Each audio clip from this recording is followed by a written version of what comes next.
အခုလိုနေမျိုးတွေမှာကျွန်တော်တို့ဂိမ်းဆော့ရင်းနဲ့ live လွှင့်နေတဲ့သူတွေကိုကျွန်တော်တို့နေတိုင်းအမြင်တွေ့နေရတယ်။တချို့တွေဆိုလို့ရှိရင် Twitch မှာသူတို့ဂိမ်းဆော့တာတွေကို live လွှင့်နေကြတယ်။တချို့တွေကြလို့ရှိရင်လည်း YouTube မှာဂိမ်းတွေဆော့ပြနေကြတယ်။ IRL stream တွေလုပ်နေကြတယ်။တချို့တွေကတော့ TikTok ပေါ်မှာသူတို့ရဲ့ video တွေကိုတင်နေကြတယ်။ပြီးလို့ရှိရင်ဒီအလုံးနဲ့ပဲအဆန့်တွေကိုတန်းနဲ့ချီပြီးရှာနေတဲ့ streamer တွေလည်းကမ္ဘာပေါ်မှာအများကြီးရှိတယ်။ကျွန်တော်တို့မြန်မာနိုင်ငံမှာဆိုလို့ရှိရင်လည်း streamer တွေအများကြီးရှိပါတယ်။ဒါတွေအားလုံးကဒီနေ့အတွက်ကတော့တိတ်ပြီးတော့မထူးဆန်းတော့ဘူး။ဒါပေမဲ့လွန်ခဲ့တဲ့19နှစ်လောက်ကလူတယောက်ကခမားကိုမင်းရဲ့ခေါင်းမှာကင်မရာတစ်လုံးတက်ပြီးတော့မင်းရဲ့ဘဝကို24နာရီ live လွှင့်ပြီးတော့လူတွေထိုင်ကြည့်အောင်လုပ်မယ်ပြီးတော့လို့ရှိရင်ဂိမ်းတွေဆော့မယ်ဂိမ်းဆော့ပြီးတော့ဒီဂိမ်းဆော့တဲ့အလုပ်ကနေပြီးတော့အဆန့်တွေရှာပြီးတော့စီးပွားရေးတွေလုပ်မယ်လို့ပြောမယ်ဆိုလို့ရှိရင်တော့ခမားကိုလူတွေအကုန်လုံးကတော့ယူနေတယ်လို့ပြောကြမှာသိကြတယ်ဒါပေမဲ့ဒီနေ့ကျွန်တော်တို့မြင်တွေ့နေကြတဲ့ streaming war ဒီလိုမျိုး streamer တွေဂိမ်းဆော့ပြီးတော့ပတ်စံရှာတယ်ဆိုတဲ့ career ရဲ့အစမှာလူတစ်ယောက်ကသူ့ဘောလူတွေကြီးဖို့အတွက်24နာရီ live လွှင့်ဖို့ဆုံးဖြတ်ခဲ့ပါတယ်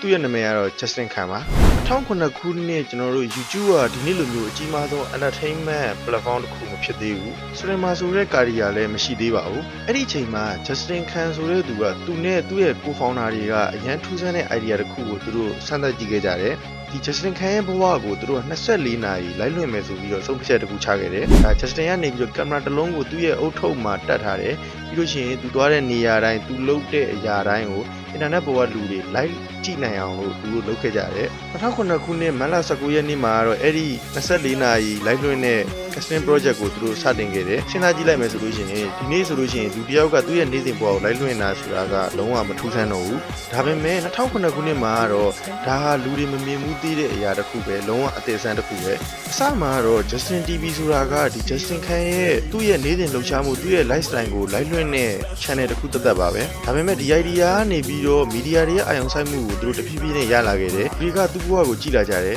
သူတို့တင်းရနေတဲ့တစ်ခုကိုသိလာတယ်ပေါ့နော်အဲ့ဒါကတော့လူတွေကဒီ Justin တယောက်တည်းကိုပဲကြည့်နေရတာမဟုတ်ဘဲနဲ့တခြားသူတွေရဲ့ like content တွေကိုလည်းကြည့်ရင်ကြရလဲဖြစ်နိုင်တယ်ဆိုပြီးတော့သူတို့တွေစပြီးတော့သိလာတယ်အဲ့ဒီအချိန်မှာ Justin TV ကနေပြီးတော့သူတို့ direction ပြောင်းလိုက်တယ်2009ခုနှစ်အောက်တိုဘာ2ရက်နေ့မှာ Justin TV ကိုသူတို့ public platform တစ်ခုအဖြစ်ကိုဖွင့်ပြီးတော့လူတွေကိုဘာသာကိုယ့်ရဲ့ဘဝကို live video တွေကိုယ်တိုင် broadcast လုပ်ခွင့်သူတို့တွေပေးခဲ့တယ်ဒီ streaming industry ရဲ့ပထမအဆုံးအရေးကြီးတဲ့ turning point တစ်ခုဖြစ်လာခဲ့တယ် Justin Khan တယောက်ကိုပဲလူတွေကြည့်နေရတာကနေပြီးတော့လူတိုင်းကကိုယ့်ရဲ့ lifestyle တွေကိုဒါကဘာကြီးတစ်ခုလုံးကိုဒါချပြဖို့အထိကိုဖြစ်လာခဲ့ကြတယ်ပြီးတော့အဲ့ဒီမှာမမျှော်လင့်ထားတဲ့အရာတစ်ခုဖြစ်လာခဲ့တယ် Justin TV မှာလူတွေကမျိုးမျိုးသော content တွေကို live လွှင့်ကြတယ်အချင်းတွေလုပ်ကြရတာတွေရှိတယ်အားကစားတွေလုပ်ပြရတာတွေရှိတယ် entertainment တွေလည်းရှိတယ်ပြီးရှင်သတင်းတွေလည်းရှိပါတယ်ပြီးတော့နောက်ဆုံးအရေးကြီးဆုံးပိုင်းကတော့ gaming တွေလည်းရှိလာခဲ့ပါတယ်2008ခုနှစ် March လမှာ Justin TV ကနေပြီးတော့ gaming ကိုလုံးဝတီးတန့် category တစ်ခုအဖြစ်ကိုသူတို့ခွဲပြီးတော့ထုတ်လိုက်တယ်အစမှာတော့ gaming က category တစ်ခုပဲဒါပေမဲ့အဲ့ဒီ category ကမမျှော်လင့်ထားလောက်အောင်ကြီးထွားလာခဲ့တယ်ဒါလူတွေက game ဆော့နေတဲ့သူကိုဒါ game စားနည်းသင်မှုပဲကြည်တာမဟုတ်ဘဲနဲ့ entertainment အတွက်လည်းကြည်လာကြတယ် tournament တွေကြည်ကြတယ် professional player တွေကိုလိုက်ပြီးတော့ကြည်ကြတယ် streamer တွေရဲ့ personality ကိုပါသဘောကျလာကြပါတယ်တဖြည်းဖြည်းနဲ့ gaming က Justin TV ရဲ့အရေးကြီးဆုံး content မျိုးစားတစ်ခုကိုဖြစ်လာခဲ့တယ်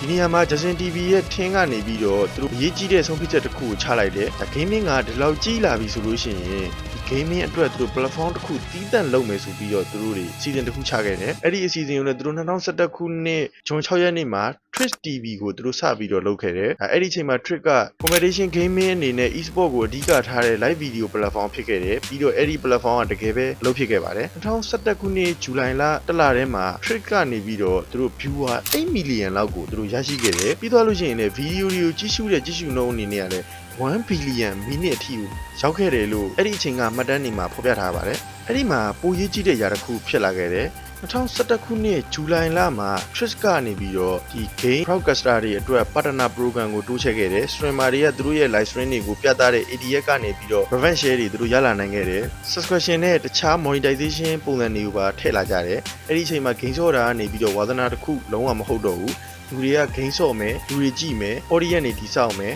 revenue တွေရရမယ်ဆိုတဲ့ model ကိုတကယ်အသုံးချလာနိုင်ခဲ့ပါတယ်ဒါကဒီနေ့ streamer တွေရဲ့အခြေခံပုံစံနဲ့တော်တော်လေးတူပါတယ်ဒါပေမဲ့ Twitch တစ်ခုတည်းနဲ့တော့ဒီ gaming world တစ်ခုလုံးကိုပြောင်းလဲခဲ့တာတော့မဟုတ်ဘူးအဲ့ဒီအချိန်မှာနောက်ထပ် platform တစ်ခုကလည်းတဖြည်းဖြည်းနဲ့အရန်ကိုကြီးလာခဲ့တယ်အဲ့ဒါကတော့ YouTube ပါ ဒီလိုချိန်တွေမှာ YouTube ကလည်းတအားကြီးတဲ့ platform မဖြစ်သေးဘူးလုံးဝအကျန်းတဲ့ video တွေကိုပဲတင်နေတဲ့အချိန်ပြီးတော့ game ကိုကစားရုံနဲ့မကဘဲနဲ့ game ကစားနေတဲ့သူကိုယ်တိုင်ကို entertainment ဖြစ်အောင်လုပ်နိုင်ခဲ့တဲ့သူတစ်ယောက်လည်းအဲ့ဒီချိန်မှာပေါ်လာခဲ့ပါတယ်သူရဲ့နာမည်ကတော့ Felix Kachelpan ပါကျွန်တော်နာမည်စလုံးပေါင်းကတော့မှားကောင်းမှားနိုင်ပါတယ် internet မှာကတော့သူ့ရဲ့ YouTube channel ကတော့ Spotify ဆိုပြီးတော့သူကပေးခဲ့တာပါဒီ channel ကနေ Felix ကနေပြီးတော့ game ထက်သူ့ရဲ့ personality ကိုလူတွေကြည့်လာအောင်လို့လုပ်ခဲ့တဲ့သူ Felix က2010 April 29ရက်မှာ Spotify YouTube channel ကိုသူစတင်ခဲ့တယ်အစမှာသူက horror game တွေကိုအဓိကစားပြီးစော့တယ်သူတစ်ပြစ်ဆိုလို့ရှိရင် Anisha The Death Descent လို့ game တွေမှာသူ့ရဲ့ reaction တွေကလူတွေကိုရေစရာတွေဖြစ်ခဲ့တယ် game ထဲမှာတစ်ခုဖြစ်လို့ရှိရင်သူကထအော်တယ်ကြောက်တဲ့နေရာမှာသူကကြောက်ပြတယ်ပြီး overrated တွေလုပ်ပြတယ်ပြီးတော့အဲ့ဒီ reaction ကိုပဲသူက entertainment အဖြစ်ကိုပြောင်းလိုက်တာပါအဲ့ဒီချိန်မှာလူတွေကဒီ game ကဘာကောင်းလို့လဲဆိုတာထက်ကို Spotify ဘယ်လို reaction တွေဖြစ်မလဲဆိုတာကိုပဲ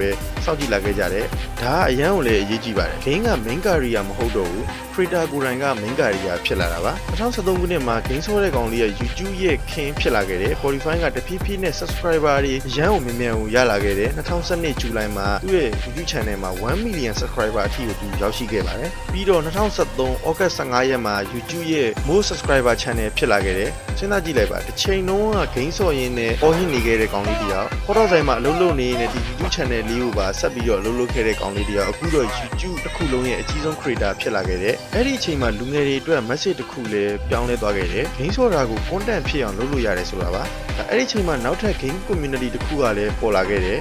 Spotify က game ရဲ့ personality ရဲ့ comedy ရဲ့ကိုသူကပေါင်းထားတဲ့ပုံစံနဲ့လူတွေကိုဆွဲဆောင်နေတဲ့အချိန်မှာ Gaming World ရဲ့တခြားတစ်ဖက်မှာလည်း Face Clan ဆိုတဲ့အဖွဲ့ကပေါ်လာခဲ့ပါတယ်2010 မေ30ရက်နေ့မှာ Face Shipping အဖြစ်နဲ့ YouTube မှာစတင်ခဲ့ပါတယ်သူတို့တွေကတော့ Call of Duty Modern Warfare 2လို့မျိုးဒီလိုမျိုး trick shooting နဲ့သူတို့ကနာမည်တွေရလာခဲ့တယ်အဲ့ဒီအချိန်မှာ Face Clan ကျတော့ Call of Duty တွေကိုသူတို့ရဲ့ scope တောင်မဖွင့်မဲနဲ့ no scope တွေနဲ့ headshot တွေလိုက်ပြတာတွေနဲ့သူတို့ကလုံးဝနာမည်ကြီးတယ်သူတို့ကကျတော့ Spotify နဲ့မတူဘူးSpotify ကကျတော့ကျွန်တော်ကိုကြည့်ပြီးရေပါဆိုတဲ့ပုံစံမျိုးနဲ့သွားတယ် Face Clan ကကျတော့ကျွန်တော်တို့ game ဘယ်လိုဆော့လဲဆိုတာကိုကြည့်ပါဆိုတဲ့ပုံစံမျိုးနဲ့သွားတာပါ T-shirt တွေ Monday တွေ skill တွေ team war တွေပြီးတော့နောက်ပိုင်းမှာ personality နဲ့ lifestyle ကိုပါ gaming content တွေကိုထည့်လာခဲ့တယ်2012ခုနှစ်မှာ Face ရဲ့ YouTube channel က1 million subscriber အထိကိုရောက်လာခဲ့တယ်အဲ့ဒီနောက်ပိုင်းမှာ e-sport ဘက်ကိုပါသူတို့ကတိုးချဲ့ခဲ့ကြတယ်အဲ့ဒီအချိန်မှာ gaming ရဲ့ video တစ်ခုမဟုတ်တော့ပါဘူးအဲ့ဒီအချိန်ရောက်တဲ့အခါမှာ gaming world ကအရန်ကိုပြောင်းလဲသွားခဲ့တယ်အရင်က game ဆိုတာကိုယ်တိုင်ဆော့ဖို့ဒါပေမဲ့အခုကတော့ game ဆိုတာကကြည့်ဖို့အထိကိုဖြစ်လာတယ်ပြီးလို့ရှိရင် game ကနေပြီးတော့ entertainment ဖြစ်လာတယ် game ကနေပြီးတော့ community တွေဖြစ်လာခဲ့တယ် gaming ဆိုတဲ့ career တွေပေါ်လာခဲ့တယ်ဒီ game ဆော့ရင်ကနေပြီးတော့ business စီးပွားရေးတွေအထိကိုပါလုပ်လို့ရလာခဲ့ပါတယ်ဒါက Justin Khan မှစပြီးတော့ချခဲ့တဲ့လမ်းကြောင်းကနေပြီးတော့ Trish ကနေပြီးတော့ချက်တွင်ပေးခဲ့တယ် Spotify လို creator တွေက YouTube ပေါ်မှာ gaming ကို entertainment အဖြစ်နဲ့ပိုကြည့်လာအောင်လို့လုပ်ခဲ့တယ် Trish Clan လိုအဖွဲ့တွေက gaming ကို team community e-sport နဲ့ brand အထိကိုတိုးချဲ့တည်ဆောက်တဲ့ပုံစံတွေကိုချပြလာခဲ့တယ်ပြီးတော့ streamer တွေရဲ့ kick ကိုရောက်ရှိလာခဲ့ပါတယ် gaming content ကပို့ပြီးတော့ကြီးလာတဲ့မြတ် creator တွေကလည်း game တစ်ခုတည်းကိုပဲသူတို့ကဆော့ပြတာနဲ့လုပ်တော့ဘူးသူတို့ရဲ့ personality ကိုပါချပြလာခဲ့ကြတယ်ဒီကနေပြီးတော့ Ninja လို game streamer တွေပေါ်လာတဲ့အခုဆိုလို့ရှိရင် Master B တို့ Kai Snap တို့ Anju Speed တို့ဒီလိုမျိုး creator တွေထက်သူတို့ကအရန်ကိုစောတဲ့သူတွေပါဒါဒီလို creator တွေပေါ်လာတယ်ဆိုတာကလည်းသူတို့ရဲ့လောင်ရဲ့အောက်ကနေပြီးတော့ပေါ်လာတယ်လို့ပြောမယ်ဆိုရင်လည်းမှားမယ်လို့မထင်ပါဘူး Fortnite လို game တွေကနေပြီးတော့ဒီ streaming ကို mainstream audience ကိုပိုရောက်အောင်လို့ကူညီပေးခဲ့တယ်အခုဆိုလို့ရှိရင် streamer တယောက်က game ဆောတဲ့သူတယောက်တည်းမဟုတ်တော့ဘူးသူက content creator လည်းဖြစ်နိုင်တယ် entertainer လည်းဖြစ်နိုင်တယ် brand တစ်ခုလည်းဖြစ်နိုင်တယ် business owner လည်းဖြစ်နိုင်ပါတယ်ဒါဆိုလို့ရှိရင်ဒီ streaming လောကကိုဘယ်သူကစားခဲ့တာလဲလို့မေးရရှိပါတယ်ဒီမေးခွန်းကိုကျွန်တော်ပြန်မေးရအောင်ပထမဦးဆုံး game streamer ကဘယ်သူလဲအဖြေကတယောက်တည်းနဲ့ပြောဖို့မလွယ်ဘူး Justin Khan ကပထမဦးဆုံး game streamer လို့လည်းမပြောနိုင်ဘူး Spotify ကလည်းပထမဦးဆုံး game creator လို့ပြောလို့လည်းအဆင်မပြေဘူး Face Clan ကလည်းပထမဦးဆုံး game crew လို့ပြောလို့မရပါဘူးဒါသူတို့ရှေ့မှာလည်းဒီလိုမျိုး creator တွေဒီလိုမျိုး game streamer တွေလည်းရှိကောင်းရှိနိုင်တယ်ဒါပေမဲ့ကျွန်တော်တို့မသိတာပဲဒါပေမဲ့သူတို့တယောက်ချင်းစီကဒီလောကကိုတဆင့်စီပြောင်းလဲပေးခဲ့ကြတယ် Justin Khan ကကျတော့လူတွေက live video တွေကြည့်နိုင်အောင်လို့လုပ်ပေးခဲ့တယ် Justin TV ကကျတော့လူတိုင်းကိုယ်တိုင် streamer လုပ်နိုင်တယ်ဆိုတဲ့ platform ဖြစ်လာခဲ့တယ် Twitch ကနေပြီးတော့ game ကို live entertainment တစ်ခုအဖြစ်တည်ဆောက်လို့ရတယ်ဆိုတာကိုပြသခဲ့တယ် Spotify ကနေပြီးတော့ game ထက် creator ရဲ့ personality ကိုပို့ပြီးတော့လူတွေကြိုက်လာစေအောင်လို့သက်သေပြခဲ့တယ်Face Clan ကကြတော့ game ကို team community e-sport နဲ့ brand တည်ဆောက်လို့ရတဲ့အထိဖြစ်နိုင်တယ်ဆိုတာကိုချပြခဲ့ကြတယ်ဒီနေ့ streamer တယောက်ကိုကြည့်လိုက်မယ်ဆိုလို့ရှိရင် camera တစ်လုံး PC တစ်လုံး mic တစ်လုံး internet connection တစ်ခုနဲ့လူထောင်ပေါင်းများစွာသိန်းပေါင်းများစွာရှိကိုတစ်ချိန်တည်းနဲ့ entertainment တွေပေးနိုင်တယ်တချို့ကကြတော့ donation တွေရတယ်တချို့က subscription တွေရတယ်တချို့က adverts တွေရတယ်တချို့ကကြတော့ sponsorship တွေရတယ်တချို့ကကြတော့ merchandise တွေအထိကိုရောင်းရတယ်တချို့ဆိုလို့ရှိရင်ကိုယ်ပိုင် brand တွေအထိကိုဖြစ်လာကြတယ်ဒါတွေကတဏီတဲ့တညာတွေဖြစ်လာတာမဟုတ်ပါ ဘူးလူတယောက်ကကင်မရာတက်ပြီးသူ့ဘဝကိုလိုက်လွှင့်ခဲ့တာကနေပြီးတော့စခဲ့တယ်အကုန်လုံးကိုခြုံပြီးတော့ပြောရမယ်ဆိုလို့ရှိရင်2009ခုနှစ်မှာ Justin Khan ကလူတွေကဒီငါဘဝငါရဲ့နေထိုင်မှုပုံစံကိုလိုက်လွှင့်တာကိုလူတွေကြည့်မလားဆိုပြီးတော့သူကစမ်းသပ်ခဲ့တယ် Justin TV ကကျတော့ platform တစ်ခုဖြစ်လာခဲ့တယ် gaming က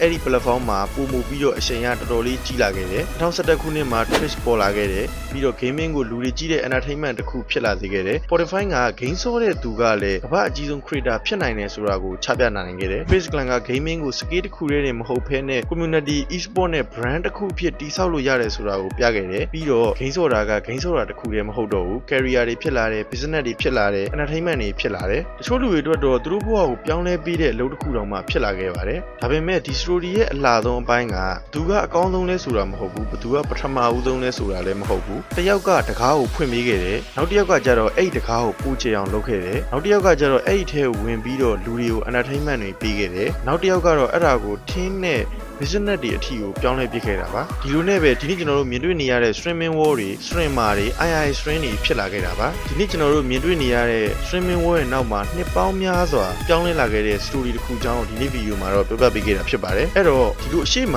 ဒီလိုသူတို့တွေကနေပြီးတော့တဆင်းဆင်းနဲ့ဒီလိုမျိုး game stream တွေ II stream တွေဒီ game ဆော့တာကနေပြီးတော့စီးပွားရေးတစ်ခုအထိဖြစ်လာနိုင်တယ်ဆိုတာကိုချပြပေးခဲ့တယ်အဲ့တော့လူငယ်တွေအနေနဲ့ကိုယ်ဝါသနာပါတဲ့ຢာတစ်ခုကိုဒီဇိုင်းမမတ်နဲ့သာလုပ်မယ်ဆိုလို့ရှိရင်တော့ဒီလိုမျိုးထပ်ပြီးတော့ဖြစ်လာနိုင်ပါတယ်ဒီထဲမှာ Face Clan ရဲ့အကြောင်းကိုတော့ကိုချီမီပြတ်ထားတဲ့ဗီဒီယိုလေးမှာသိချင်လို့ရှိရင်သွားရောက်ကြည့်လို့ရပါတယ် Spotify ဆိုတာကလည်းအခုထိကို YouTube မှာ subscriber တန်း100ကျော်နဲ့ရက်တည်နေတဲ့ streamer တစ်ယောက်ပဲဒါသူ့ရဲ့ဗီဒီယိုဆိုလို့ရှိရင်လည်းအခုထိတောက်လျှောက်တင်နေတယ်ကျွန်တော်တို့ကြည့်ချင်တယ်ဆိုလို့ရှိရင်သွားပြီးတော့ကြည့်လို့ရပါတယ်အခုကြည့်နေတဲ့သူတွေအားလုံးလည်းကိုယ့်ရဲ့အိမ်မက်တွေကိုအမြန်ဆုံးအကောင့်ထဲဖော်နိုင်ပါစေလို့ဆုတောင်းရင်းနဲ့ပဲအားလုံးကိုနှုတ်ဆက်ခဲ့ပါတယ် Make things right with the wrongs I done. That's when I unite with the Father, Son, till then I fight. Rain on